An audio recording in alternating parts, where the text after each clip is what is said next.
The Galactic Empire's broadcast began with a golden flourish. Trumpets blared, planets shimmered on holoscreens, and across 1,000 worlds, delegates tuned in to witness the moment history would finally tame the Terran problem. On the screen, a crystalline podium floated above a hovering dais, surrounded by beings with elongated robes and faces as smooth as porcelain. Their anthem played, some mournful mix of choir and machine hum, meant to sound majestic. Instead, it sounded like a whale trying to give a TED Talk underwater. "Let it be known," intoned the High Viceroy of Raltoro, "that on this cycle, under the eye of the grand constellation, the human threat is pacified. Their leader arrives now not as conqueror, but as partner." A murmur echoed through the convocation. Then, from the opposite end of the hall, footsteps clunked. Heavy, unapologetic, human. General Diana Steele walked in like she'd just walked out of an apocalypse, chewing bubblegum like it owed her money. Dust clung to the knees of her green fatigues. A chunk of armor plating hung off her right shoulder, held in place with duct tape, the silver strip gleaming defiantly under the polished lights. Across her chest was scrawled USSC, retired means nothing. Her boots were scuffed. Her sunglasses were on. She stopped 5 paces from the podium and tilted her head. "Nice music," she said, voice flat. "You guys hire a sentient foghorn." Silence. The Viceroy coughed. "General Steele, you are welcomed in peace." "Sure." She popped the gum, blew a bubble, and let it snap. "Long as peace doesn't mean I get stabbed in the back 5 minutes from now." Again. Some of the alien delegates flinched. Others bristled. The human's cultural oddities, her slang, her tone, her complete disregard for ceremonial protocol, had been explained in advance. But witnessing it firsthand? Different beast. One young alien noble whispered to his aide, "Is that Walkman her bodyguard?" The aide leaned in. "That is her music device. It contains war chants, I think. Or hunting songs. She refuses to use neural implants." The noble nodded, shivering. Primitive. Terrifying. Diana tilted her head again and tapped the cassette strapped to her belt. It was labeled Last Resort Mix in black Sharpie. No one knew what a Sharpie was, but it looked like a relic. That made it scarier. "So," Diana clapped once, loud. "Let's talk surrender." The Viceroy stiffened. "You misunderstand. This is not your surrender. It is ours of a sort. A mutual laying down of arms, a diplomatic correction." "Uh-huh," she interrupted. "You tried to nuke Chicago last week." A diplomat from the serene rings of Gaul gasped. "That was a navigational error." "Right," Diana said, unimpressed. "And I'm an interstellar ballerina." Behind her sunglasses, her eyes never stopped scanning. Every arch, every guard, the shimmer of cloaked drones on the ceiling. She'd been in too many of these talks. Her gut knew what her logic hadn't quite proven yet. Something here was off. Still, she played her part. Walked up to the podium. Laid down a datapad. "The terms," she said. "Standard stuff. Trade access, Earth sovereignty. No more grabbing our moons like they're lost luggage. And we get Pluto back." "Pluto?" a confused alien asked. Diana nodded. "We're sentimental." She pressed the pad with her thumb. The treaty projected. Names autofilled. Delegates murmured. But the Viceroy didn't reach for the stylus. Instead, a humming began, low, nearly inaudible. Her ear caught it first. Then her skin. The frequency was wrong. Too smooth. Too clean. She froze. The podium dropped. The floor vanished beneath her with a sharp hiss, and she fell 30 meters down into sand. Red sand. Blazing hot. The twin suns of the moon Xandrius burned overhead, and around her, shimmering barriers hissed into place. She hit hard, rolled, came up on one knee. Above, the projection of her fall played on the treaty room's central display. Dozens of alien faces watched as Diana bled from a cut across her temple. One shoulder pulled wrong from the fall. The Viceroy's voice echoed from invisible speakers. "Your kind needed humbling, General Steele. Consider this a lesson in mercy. You are not killed. You are simply ended." "Cute," Diana muttered. She looked down. Her cassette had snapped free, half buried in sand. The tape inside unspooled slightly, a black ribbon flapping in the wind. She dragged herself toward it. "Your record is over," the voice sneered. "This is peace by imperial terms." Above, the galaxy was informed. The Earth General is dead. The humans are broken. The Empire has triumphed. Already, memes spun up on alien networks, some laughing, some relieved. Diana didn't care. She got the cassette. She reloaded it with trembling fingers, popped the tape back into place, and clicked it home. Click. Track 1. Highway to Hell. The music blasted into her ears as she stood, blood dripping down her jaw. Her vision blurred, but her spine stayed straight. Her mouth curled into a grin. She had 40 seconds left before the beacon activated. 40 seconds until Earth got the signal. Above in the control room, the alien aides watched the playback. "Wait," one said. "Is she smiling?" "She's not supposed to be smiling." The viceroy frowned. "She should be unconscious." "She's playing music again." The playback zoomed in. Diana, bleeding, was mouthing the lyrics and dragging a jagged shard of metal from the sand, her makeshift weapon. She's not dead," a diplomat stammered. "No," said a general, pale now. "She's waiting." The 40 seconds began ticking. Diana whispered to herself, a phrase taught to her by a grizzled Earth commander back when she was a rookie and aliens still thought humans were cute. "You shoot a human once, we fall. You shoot us twice, we learn. But if you let us stand." She stood. Then hell followed. Not yet. Not now. But soon. She felt the countdown in her chest like a second heartbeat. And across the stars, Earth was waking up. One little signal. One angry general. One tape marked last resort. The Empire had made their move. And they'd made it too soon. The sand around her pulsed with heat, a shimmering haze warping the edges of her vision. Blood soaked her sleeve, dried fast by the twin suns. But Diana's steel didn't falter.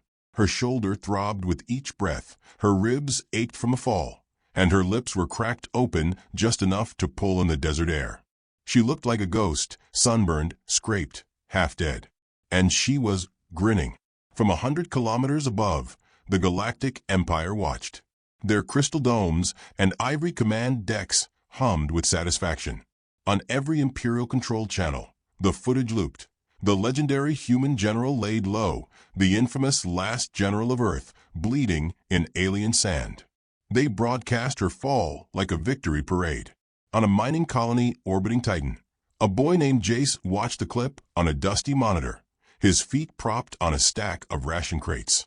He was 11 years old, chewing on a broken pen, and when Diana's body hit the dirt, he didn't flinch. He muttered, "They screwed up." His uncle turned. "What?" "That's General Steele," Jay said, rewinding the footage. "You don't shoot her and walk away. You give her duct tape, a soundtrack, and a reason to be pissed." Back on Xandrius, she staggered to her feet. Her fingers closed around the shard of metal, the edge jagged but good enough for what she had in mind. It didn't matter that her shoulder was half useless or that her muscles twitched with the first signs of dehydration. All that mattered was the beacon, buried 6 feet below the sand, where she'd planted it days before just in case. Plan W. Not A through Z. Not the backup. The war plan saved for when everything went to hell, and she had nothing left but breath and bone and fury. A whisper in her earpiece, half fried but still alive, chimed with a mechanical voice. Signal dampeners overridden. Pulse in T-minus 31 seconds. She exhaled, shoved her boot down into the soft patch of earth she remembered from the map, her heel crunching over the surface transmitter. Static hummed up her leg. Her teeth clicked together as energy surged beneath her. Across the galaxy, satellite arrays began to flicker. On the far side of Mars, the rusting wreck of an old human war satellite, codenamed Rooster, lit up for the first time in 20 years. Its solar wings shuddered, its internal systems groaned, and deep in its AI cortex, a message unfurled like a scroll on fire. General Steele activated W protocol. Initiate full spectrum response. Rooster squawked once, then launched 24 microbursts of encrypted code into space. Each one rode a beam of light to different corners of human influence. On Earth, in a bunker beneath Wyoming, a janitor eating a bologna sandwich dropped his food as alarms screamed from the walls. Red light spun. Doors slammed. Generals barked orders. In orbit, the private colony ship Cassidy Jane, unaffiliated, unarmed, full of civilians, changed direction. No one told the captain to. But the NAVI, written by one of Diana's old tech officers, detected her pulse signal and declared, "Priority, retrieval."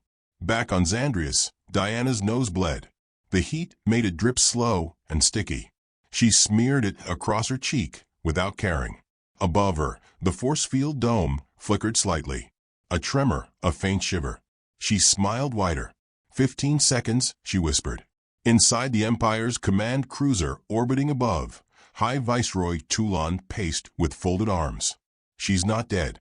The playback shows her rising. Again. Perhaps residual nerve activity, his aide offered. Humans can twitch for hours after clinical death. She's holding something sharp. Muscle spasms. She's smiling, Marvek. The Viceroy paused. That smile. It burned through every logic protocol. There was no pleasure in it. No bravado. Just certainty. You ever seen a predator grin? Toulon muttered. Back on Earth, the President's Emergency Council assembled within 7 minutes of the alert. But the real power didn't sit in chairs. It was already in motion. Engineers rerouting civilian satellites, former Navy captains issuing deep space pings to old allies, and a 98-year-old woman in Nebraska typing a sequence of launch keys she hadn't used since 2073. She was Diana's mother. 10 seconds. The beacon pulsed once more. From the sand, it began to rise. Shoved up by a small hydraulic piston, it emerged like a flower blooming in the apocalypse, black old school, patched with aluminum foil and scratched metal. A proud little antenna shot out and locked upward, blinking green. Diana knelt beside it, her face inches from the base, lips dry. She whispered, "Here comes the boom." 5 seconds. Above, the Empire still watched. The room had grown quiet. Someone had muted the celebration music. "She's transmitting," one officer said. "That's not possible." "No, it's worse than that. She's pinging old systems. Obsolete ones. Ones we didn't firewall." The Viceroy's jaw twitched. "Track the pulse." "We can't." In the quiet control room of the cruiser, one technician blurted out, "Sir, a mining drone from the Mars belt just hijacked our orbital feeds." Toulon spun. "Mars doesn't have drones anymore." "It does now. And it's playing music." From the speakers came the unmistakable twang of an electric guitar. Then drums. Then a raspy voice. "Back in black. I hit the sack."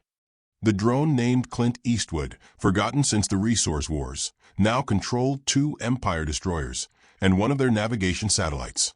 It began to ram things. One by one, the Empire's sensor grids failed. Their elegant star maps turned into static. Meanwhile, Diana stumbled across the sand, beacon in her arms. The dome above started to fracture, lines like cracks in glass spreading across the force field's inner membrane. Her strength was failing, but her pulse? Steady. On Titan, Jace updated his prediction. They've got maybe 40 seconds left before something blows up they can't unblow. On Earth, reporters scrambled to understand what Plan W was. No one could answer, because it was never meant to be understood. It was Diana's plan, written in code, edited in ink, stored on a thumb drive duct taped to the underside of an old game console in her Colorado cabin. Her idea of a backup strategy wasn't elegant. It was chaotic, illogical. It involved hacking with music, using microwaves to pull scramble command codes, and turning every single retired combat AI into an emotional wreck before unleashing them. But it worked. At second 0, the real wave hit. A cascade of dormant Earth satellites lit up, synchronized, and fired coordinated pulses through deep space. The Empire's capital hub, Xantrix Prime, experienced a full communications blackout. Ship AI systems began playing human radio ads from the 1990s in an infinite loop. A giant cruiser, unsure if its orders were real, launched escape pods prematurely. Another began counting backward in binary. The Viceroy watched as the galactic map on his main screen flickered, reloaded, and now showed an updated threat estimate. Human General Steele, alive. And next to that, in pulsing red, Terran response in progress. Diana collapsed beside the beacon. Sweat poured down her back. Her fingers were blistered. The metal shard had fallen beside her, forgotten. She didn't need it anymore. Above, the dome shattered. Glass and light fell like a broken cathedral. Then came the ship. It wasn't sleek or silent. It was old, loud, and shaped like a giant bullet welded by madmen with a love for country music. The Cassidy Jane screamed into atmosphere, dropped anchor in midair, and deployed a set of repulsor engines that looked like garbage cans strapped to wings. Diana didn't rise. She just lifted a thumb. A ramp dropped. Dust billowed. The pilot walked out graying, scarred, one eye replaced with a red lens. He was chewing a cigar. Wore a NASA hoodie 2 sizes too small. "Well, damn," he said, looking at her. "You actually used Plan W." She coughed. "You always told me to save it for when I was bored." He helped her up. The galaxy wasn't ready for what came next. Not because of the tech. Not because of the firepower. But because the moment Earth got the signal, every human who'd ever been underestimated stood up, logged in, or punched a button. Diana leaned on the railing of the ship as it lifted her toward the sky. "They're gonna beg," the pilot said. She closed her eyes, the wind washing over her, blood still trickling. "They already are." The Galactic Empire's High Command had a protocol for every known form of warfare: psychic sieges, quantum invasions, culture storms. They had diagrams, flowcharts, collapse simulations backed by 3 centuries of galactic military science. But none of them covered what to do when the enemy started winning with garbage satellites, duct tape warfare, and obsolete pop music. In the war room aboard the Empire's core vessel sanctuary of Triumph, silence had turned from awkward to sacred. Advisors stared, jaws tight, as sectors went dark. Civilian planets, once gleaming strongholds of control, now filled the comms with static and a looping broadcast of General Diana Steele's face laughing over the tune of "We're Not Gonna Take It." High Viceroy Toulon stood motionless at the central dais, hands clasped tight behind his back. His face, a sculpted hybrid of crystal and silver sinew, betrayed nothing. But his throat clicked, a reflex tick when panic tried to claw its way up. "She has no fleet," he said finally. "No known fleet," corrected Admiral Raxer from the command circle. His voice trembled just enough to sting. "And yet, 13 Imperial systems are no longer reporting. One cruiser has declared itself a free state of heavy metal. Another is transmitting barbecue recipes." Toulon turned slowly. "Barbecue. Yes, Viceroy. I believe it refers to a Terran cooking method involving smoke, spice, and profound defiance." The Viceroy exhaled through his nose. "Deploy the disassembler." The room went still. Raxer stiffened. "That was meant for the Xenarch revolt, Viceroy. Using it on a single human." "General Steele is no longer a single human, Admiral. She is a cultural plague. She must be eradicated." Raxer hesitated, then keyed in the activation sequence. On the far side of the system, a ship that looked less like a vessel and more like an equation powered into position. The quantum disassembler, the Empire's most classified weapon, was designed to deconstruct matter at the subatomic level and scatter it across 10 dimensions. No bang, no mess, just absence. It powered up, hummed with unnatural energy. Target: General Diana Steele's signal trail. Below, aboard the Cassidy Jane, Diana stood at the helm, watching the stars shift with grim familiarity. Her left arm was freshly splinted, her shoulder wound bandaged in what looked like a torn-up T-shirt that read property of Area 51. She held a steaming mug of coffee that smelled vaguely radioactive and tasted like defiance. The ship's AI, a snarky voice named Marvin, buzzed in her earpiece. "Well, they're scared. They brought out the toy." "Disassembler." "Yup." Diana raised an eyebrow. "God, I hate that thing." "We all do." It disassembles. Cool. Let's crash it. You want to crash into it?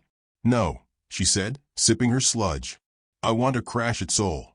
Across the galaxy, Diana's loose network of human allies activated.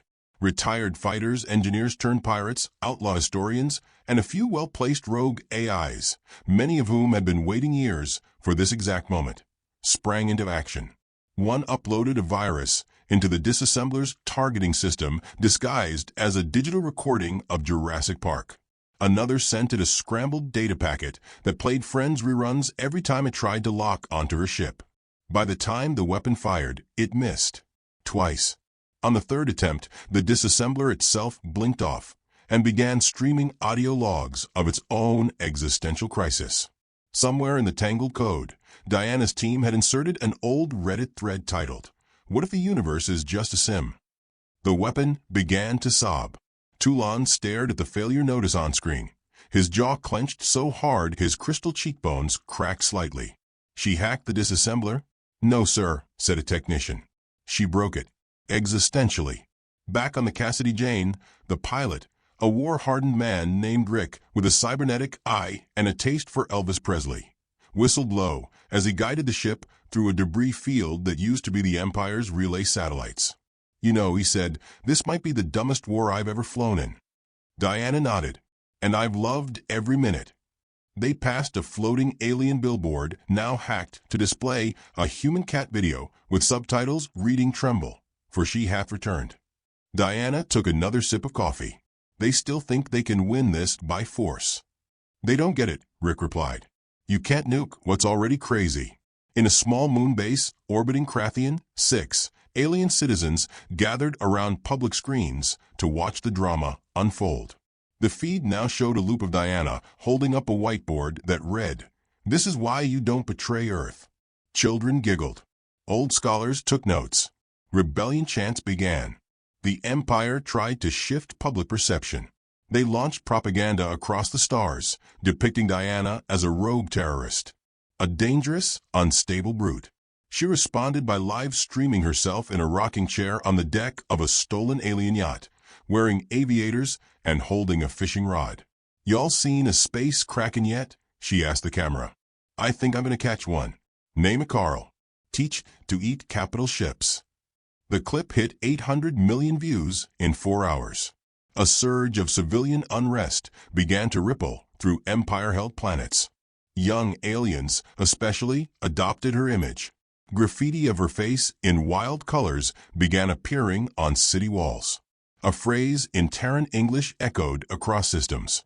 Steal lives. So we're eyes. Toulon's fury turned methodical. He summoned the Empire's senior generals to a war council, each more decorated and genetically modified than the last. One suggested poison gas in Earth's atmosphere. Another offered full-scale planetary blackout. The third, an old, six-eyed strategist named Kal, spoke quietly. You don't kill a storm with more thunder. You silence it with fear. Explain, Toulon said, eyes narrowing. Make her beg, Kal said. Show her breaking. Not dead. Defeated. Live stream it. Let the galaxy see her kneel. Toulon considered. And if she doesn't kneel? Kal smiled. Then we offer her Earth. Back on the Cassidy Jane, Diana checked the newest transmission intercepted from the Empire. She read it 3 times. They were offering her Earth. Full control. Total sovereignty. No more war. In exchange, ceasefire, surrender, and a galaxy that could go back to pretending humans were just stubborn little mammals with old weapons and big mouths. Rick squinted at the screen. That's a hell of a bribe. It's a trap, Marvin buzzed.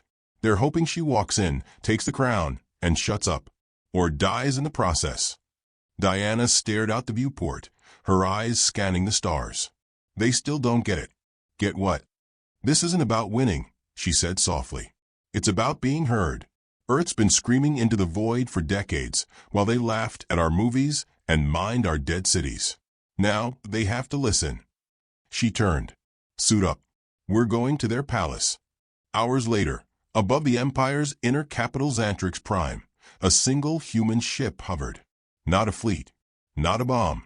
Just her. She descended in a drop pod shaped like a beer can. landed with a crunch on their marble steps.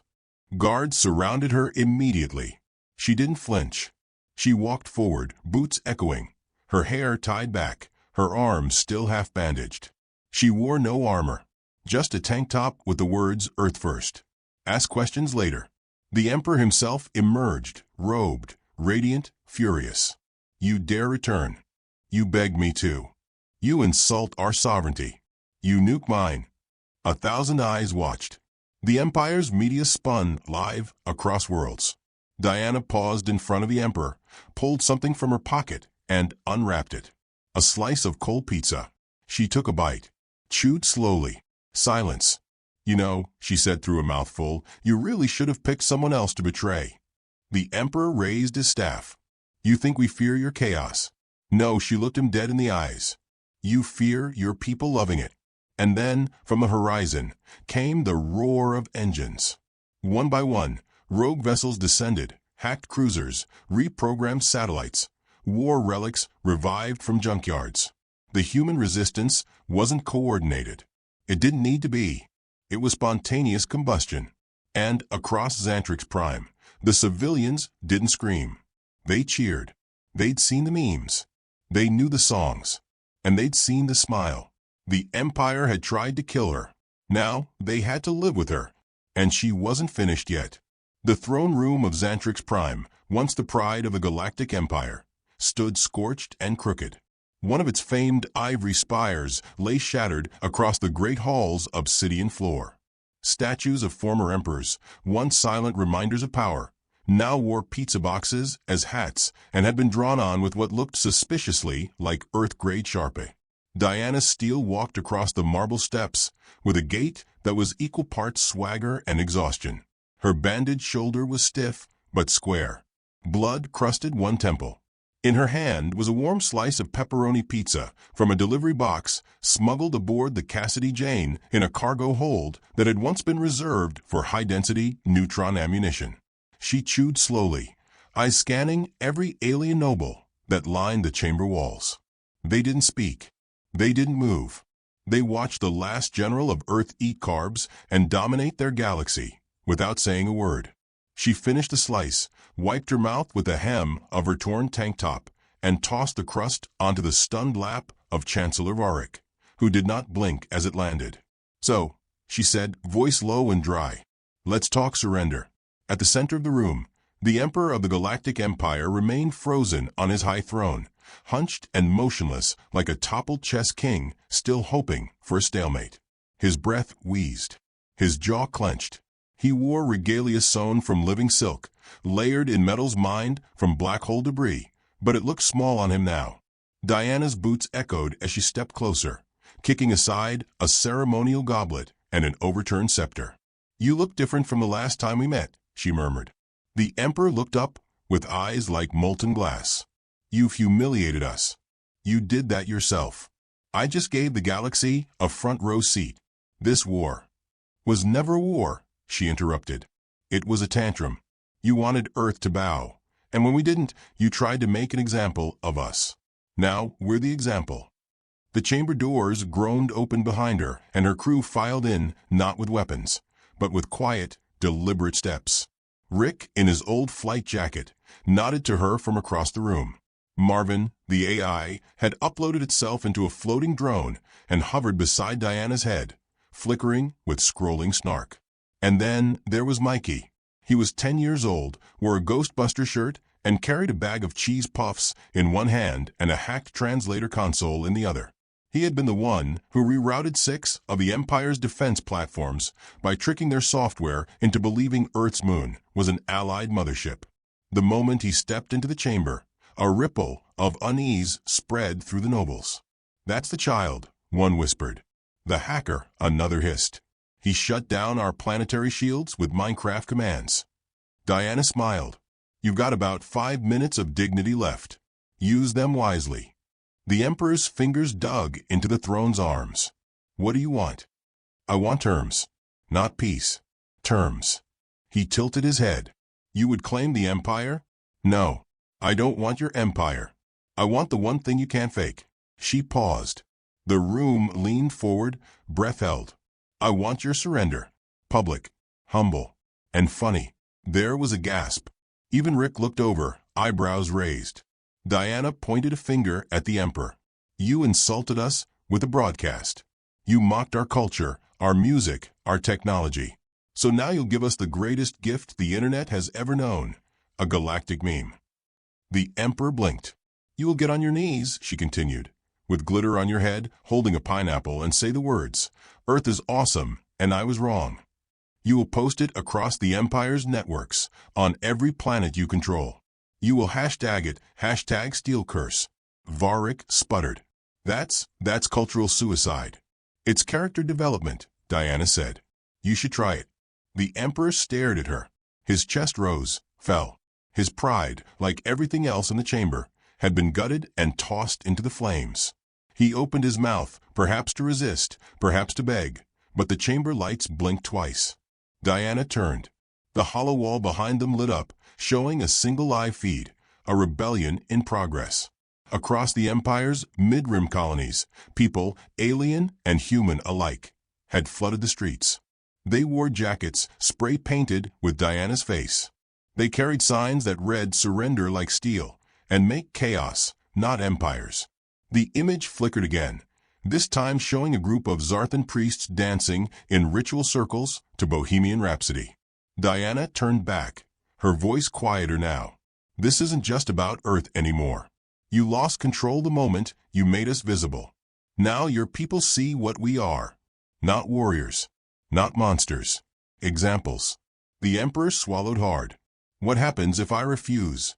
Diana pulled something from her pocket, a thumb drive. It was scratched, cheap, and glittery pink. She held it between her thumb and forefinger like it was a bomb. This, she said, contains the full logs of every intercepted communication, proving you faked the peace treaty ambush. It also includes a video montage of your private holo messages where you tried to use YOLO and on fleek incorrectly while mocking Terran culture. She smiled again. It's set to tub thumping. If you refuse, I upload it to the Empire's education servers. For a moment, nothing happened. Then, slowly, painfully, the Emperor's shoulders slumped. He nodded to an aide. The chamber doors creaked, and a ceremonial chest was brought forward. From inside, with trembling fingers, the Emperor withdrew the glitter crown. It sparkled in the spotlight. He set it on his own head. Rick leaned over to Mikey. This is the weirdest coup I've ever seen. Mikey didn't look away from the spectacle. This is the best day of my life. The Emperor took the pineapple, knelt. In front of 1,000 cameras, he said, Earth is awesome. I was wrong. And the galaxy laughed. Not cruelly. Not with hate. With relief. It was over. Diana turned, the moment washing over her. Not triumph. Not victory. Something softer, quieter, like the world had exhaled after holding its breath for too many years. But even peace had its price. Hours later, in a secure chamber with its doors locked tight, Diana sat alone with a drink in her hand. Some alien whiskey someone had gifted her. Marvin hovered nearby, silent for once. She took a slow sip. Was it enough? She asked quietly. Marvin buzzed softly. You made them laugh. You made them feel. And you didn't just win, you rewrote the rules. She sighed. Yeah, but I still bled. Still lost good people. Rick stepped in from the hall, holding a box. Got you something. She raised an eyebrow. Is it pizza? Nope. He placed the box in front of her. It's the original cassette. Last Resort Mix. Found it under your chair. She stared at it. The plastic was scuffed, the label worn. She picked it up, thumb brushing the ink. Inside, the world of Earth still pulsed, every beat, every scream, every defiant dance under neon lights. The stubborn beauty of a species that refused to be catalogued or caged. She smiled. Outside, across the galaxy, broadcasts played on repeat. The Emperor with glitter on his head. The pineapple. The words. And, at the very end of the clip, Diana Steele turning to the camera with a grin and saying, Next time you start a war, bring snacks. The galaxy didn't forget. Because some victories don't echo through history with trumpets and statues. Some just start with duct tape, end with a pizza crust, and live forever in the punchline.